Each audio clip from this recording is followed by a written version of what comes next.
Honjo the joker. कुछ चीजें इंसानों की सोच से परे होती हैं। जो बातें शायद सुनने में अनबिलीवेबल या झूठी लगें, उनका सच होना उतना ही मुमकिन होता है जितना एक सूखे पत्थर पर पौधे का उगना। आज की कहानी भी कुछ ऐसी ही है। सैम, जॉन और उसकी छोटी बहन लिंडा अपने घर के पास में लगे एक मेले में गए। वहां हर किस्म की राइड्स और खाने की चीजें थीं। घूमते घूमते वो मेले में एक ऐसी जगह पहुंचे जहां पर कोई नहीं था। बस सामने एक बड़ा सा टेंट लगा था जिसके ऊपर एक वार्निंग जैसा कुछ लिखा था, you don't wanna meet Honjo, यानी होन्जो से ना मिलने में ही भलाई है। उस टेंट के आगे लगे स्पीकर से एक बहुत ही डरावनी जोकर की हंसी की आवाजें आ रही थी। लिंडा तो उस टेंट को देखकर ही डर गई और जॉन ने भी अपने कदम पीछे कर लिए। पर सैम थोड़ा अलग नेचर का था। उसको हर चीज में खुद को बड़ा दिखाना बेहद पसंद था। उसने जॉन और लिंडा का मजाक उड़ाया और उस टेंट की तरफ बढ़ने लगा। उस टेंट की एंट्री के पास पहुंचते ही एक मोटा सा आदमी रंग बिरंगा कोट पहने सैम के सामने आ गया। उसने अपने मुंह में एक जलती सिगार रखी हुई थी। उसने सैम को देखते ही मुस्कुराते हुए कहा, सही दरवाजा चुनोगे तो तुम आजाद हो, पर अगर गलत चुनोगे तो तुम्हें होन्जो मिलेगा। इतना कहकर वो आदमी जोरों से हंसने लगा। अब सैम उस क्रीपी आदमी से मिलकर थोड़ा घबराने लगा था। ऐसा अजीब आदमी उसने पहले कभी नहीं देखा था। उसने पीछे मुड़कर जॉन को ढूंढा और जैसे ही वो वापस घूमा, वो आदमी उसके पीछे से कहीं और चला गया। अगले दिन जॉन के घर पर तीनों बच्चे मेले में लगे उस टेंट के बारे में इंफॉर्मेशन खोजने लगे। तभी जॉन के हाथों एक ऐसा आर्टिकल लगा जिसे देखकर उन तीनों के होश उड़ गए। उसमें लिखा था कि करीबन 50 साल पहले होन्जो नाम का एक जोकर बहुत फेमस हुआ करता था और वो अपने सभी करतब सिगार पीते हुए करता था। एक दिन उसकी सिगार की वजह से ही उसके टेंट में आग लग गई और वो खुद ही उस आग में जलकर मर गया। उसके कई सालों बाद मेले में लगने वाले हॉन्टेड हाउस में लोगों को डराने के लिए होन्जो का पुतला लगा दिया जाता है। पर कुछ लोगों का मानना है कि होन्जो की आत्मा आज भी उन पुतलों में जिंदा हो जाती है।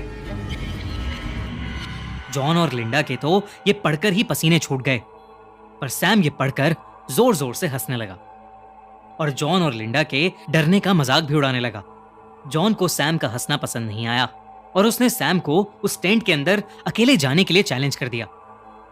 सैम ने फिर से हंसते हुए जॉन को जवाब दिया कि वो उसका चैलेंज एक्सेप्ट करता है और उसने इतना भी कहा कि वो उस टेंट के अंदर जाएगा भी और होन्जो के उस पुतले से उसकी लाल नाक भी चुरा कर लाएगा।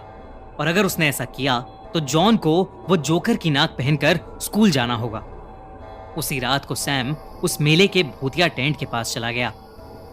एंट्री पर उसे फिर से वही सिगार पीता हुआ आदमी मिला। टिकट खरीदकर सैम उस टेंट के अंदर चला गया। उस टेंट के अंदर एकदम अंधेरा था। पहले सैम को बहुत से अजीबोगरीब शीशे दिखे और तरह तरह के डरा देने वाले पुतले भी। पर सैम कमजोर दिल का नहीं था। वो हंसता खेलता बस आगे बढ़ता चला जा रहा था। आगे चलते चलते सैम एक बंद कमरे में पहुंच गया। उसने एक दीवार पर पीठ लगाई और आगे जाने का रास्ता खोजने लगा। लेकिन तभी उसके पीछे की दीवार एक दरवाजे की तरह खुल गई और सैम उसके अंदर चला गया। अब सैम एक ऐसे कमरे में पहुंच गया था जिसके चारों तरफ सिर्फ बहुत सारे टेढ़े मेढ़े रंग बिरंगे दरवाजे थे और हर एक दरवाजे के ऊपर एक नंबर लिखा हुआ था।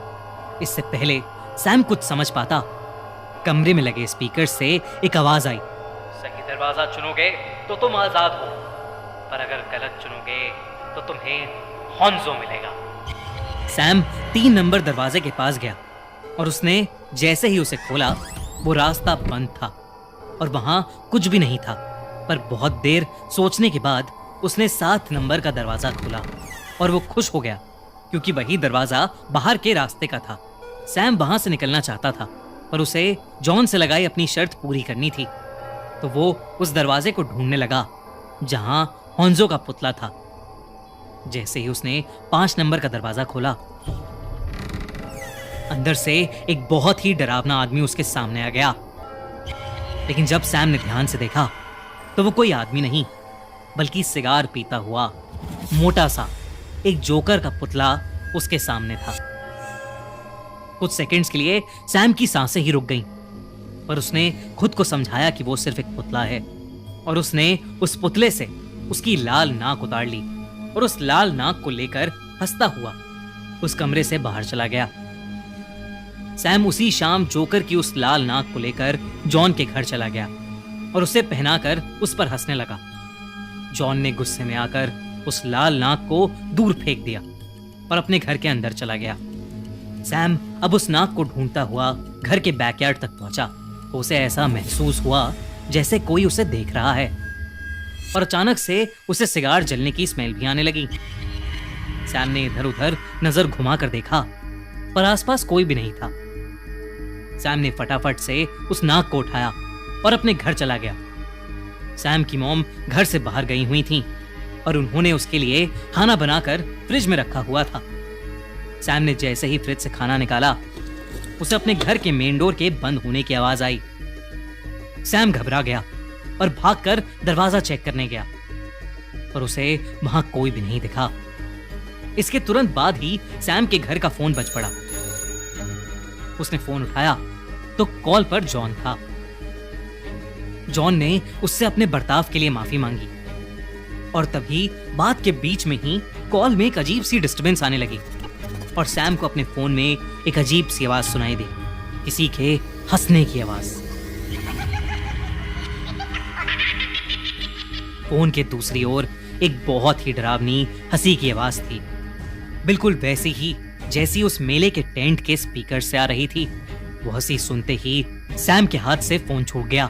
उसे थोड़ा शक था कि शायद जॉन उसके साथ कोई मजाक कर रहा है, लेकिन उसने फिर से अपने फोन से जॉन को फोन मिलाया, पर इस बार भी फोन से जॉन की आवाज नहीं आई, बल्कि फिर से सैम को वही डरावनी हंसी सुनाई दी।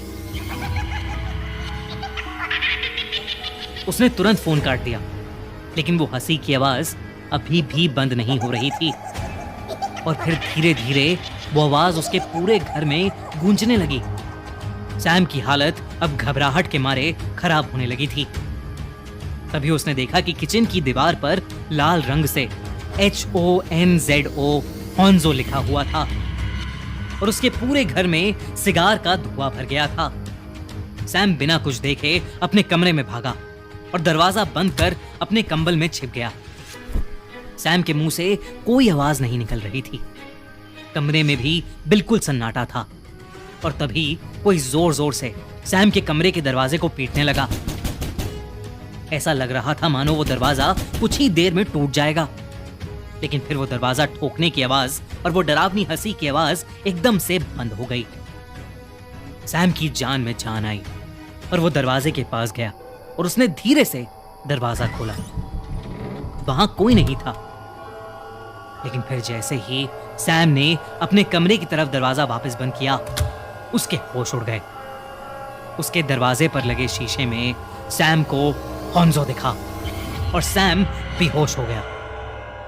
जब सैम की मॉम घर पहुंची तो सैम की नाक टूटी पड़ी थी और वो खून से लाल हो गई थी। सैम को तुरंत हॉस्पिटल ले जाया गया।